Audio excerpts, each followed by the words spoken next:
عزیز دانشجویان گرامی قدر مهمانان ارجمند، با اجازت شما جشن عید کسبی خیمیکان و کنفرانس جمهوری علمی عملی در موضوع مناسبت‌های معاصر در تشکیل آموزش فن‌های طبیعت‌شناسی و ریاضی در مسائل تحصیلات میانه عمومی و عالی کسبی بخشیده به 20 ساله آموزش و رشد فن‌های طبیعت‌شناسی، دقیق و ریاضی در ساحه علم و معارف و 85مین سالگرد اکادمیک زبید عبید را کشاده اعلان می‌نماییم.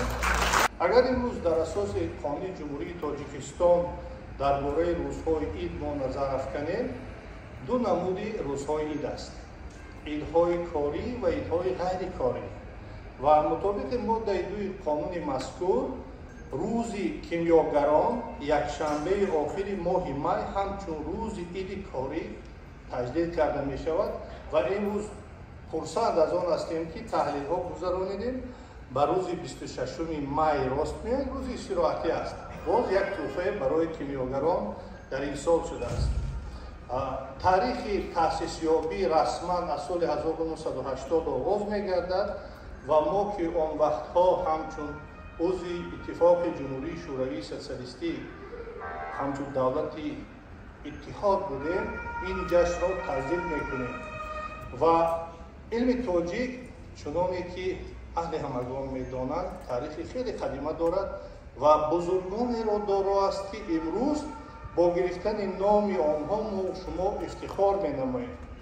و برجسته ترین کیمیاشناسان شرق از جمله تاجیکان جابر ابن حیان که آن را در اروپا با نام گبر میشناسند، یا دیگر ابوبکر محمد ابن زکریای رازی که او را رازیس میگویند، دیگر سیوم نفر محمد عبدالله الخوارزمی، چهارم نفر ابو ریحان بیرونی، پنجم نفر ابو علی ابن سینا و دیگران هستند.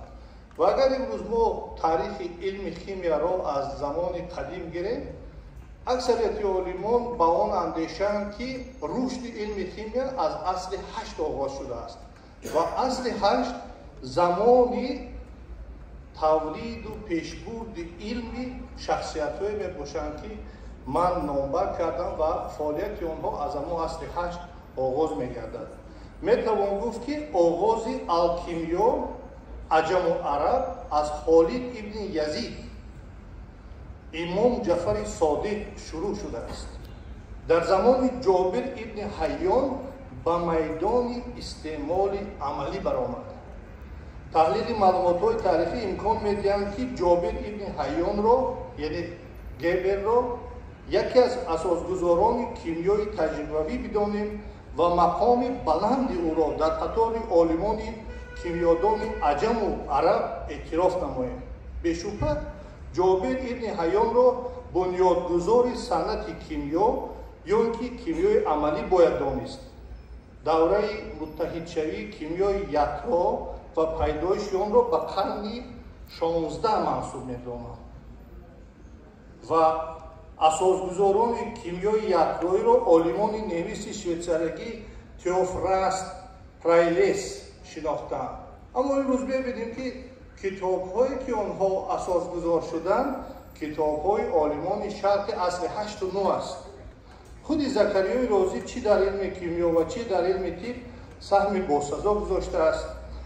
آموزش غایه‌های فلسفی الرازی نشان می‌دهد که وی نظریه خود را در اساس مهمترین جریان‌های فلسفه اسلامی اساسنام نمود. مخصوص تهیه نموده است آن اندیشه‌هایی را که امروز به کاتگوری جدا کردن ماده‌ها با آن اساس یافته است. زکریای رازی باری اول در تاریخ کیمیا ماده‌ها را به 3 گروه جدا کرد: مینرالی، نباتاتی و حیوانی. و الرازی اینچنین بعد از جابر ابن حیان جریان‌های کیمیایی را به مثل دیستیلاتسیا، کالسیناتسیا، فیلتراتسیا دقیق تصویر کرده است، افاده نموده است و اساسنام کرده است.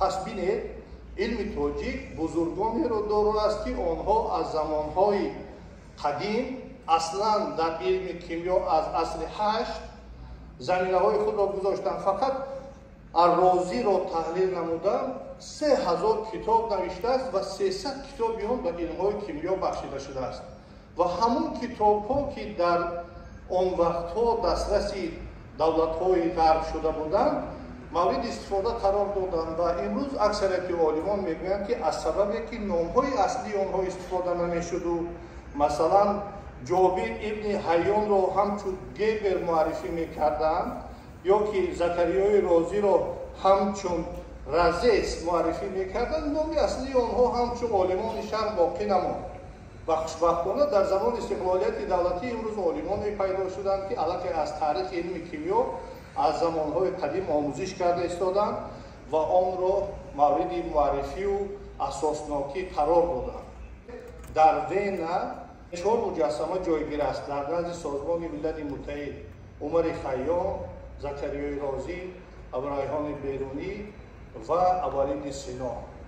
اینها نمایندگان ملت تاجیک هستند و در توصیف همین مجسمه ها این شعر نوشته شده است: از ازل بود صاحب عرفان و معارف تاجیکم، از زمین تا آسمان از علم واقف تاجیکم، ثبت در برج جهان نام بزرگان من است، در نهاد کهنه تاریخم عارف تاجیکم، ما به شعر حضرت خیام داریم افتخار، درد را با قانون سینا شفا بخشیم یار، رازی بود هم فیلسوف و هم طبیب نامدار، علم تاجیک در همه دور و زمان بود سازگار. تشکر به دقت.